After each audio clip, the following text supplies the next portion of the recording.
So in this video, I wanted to continue with our comic recaps and move into the current ongoing comic series, which is called Adapt or Die. It's set before the events of the first Avatar movie, and during the time when Grace was first trying to start the school for Navi children. So let's read the synopsis for this series and then dive right into the first issue.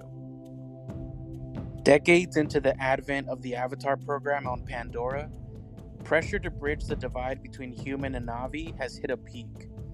As an ally of the Ametikaya clan, Dr. Grace Augustine begins negotiations to open a school for Navi children, but her plans for peace, hope, and unity could trigger an unprecedented disaster, one afflicting the most vulnerable and protected of Navi. So the issue starts with Grace attempting to convince Moat about a potential school for Navi children. Moat points out that Grace herself has much to learn about Navi culture. But Grace agrees, yet mentions that they can both learn from each other and that the Navi children would benefit from learning some of the human ways. Because now Pandora doesn't just contain the old ways, but it contains the sky people now as well. Moat agrees that knowledge would be beneficial, but doesn't commit to an answer just yet. Grace leaves confident that it'll be a yes. The SecOps operatives picking Grace up let her know that Selfridge is running out of patience.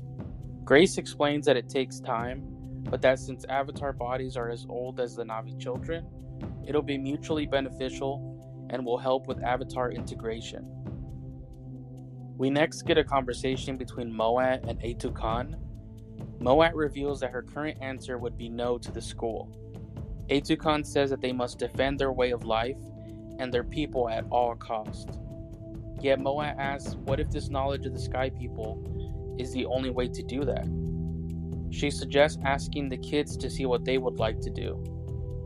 They gather up the kids, but a young Neytiri is trying to show off a new move. She swings from a vine and lands in a pose. Atu Khan exclaims, how could they learn anything from the clumsy sky people? Next we see that Moat and the kids have arrived at Hell's Gate to get a tour from Grace. Moat reveals it was the children who suggested the tour in order to see what they could possibly learn. They play a bit of basketball, then continue and see the big mining machines, as Grace said she didn't want to hide anything.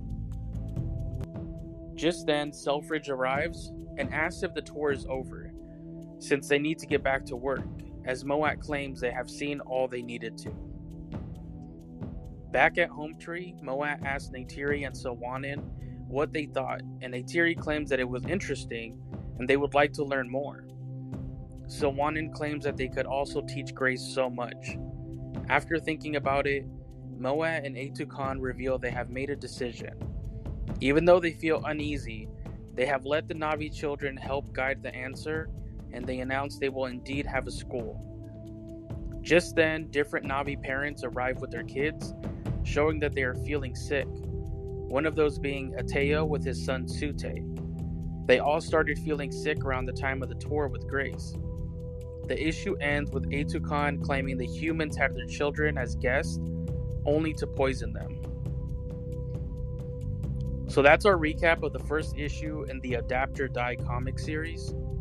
It's interesting to see this time period when we have both Neytiri and Sute as Navi children, and get to finally find out what happened with the school and maybe the tragedy of Silwanin. Tensions are already running high, and that's before getting the school. I'll have the recap to issue 2 up shortly. Thank you all for watching, and I will catch you all in the next video.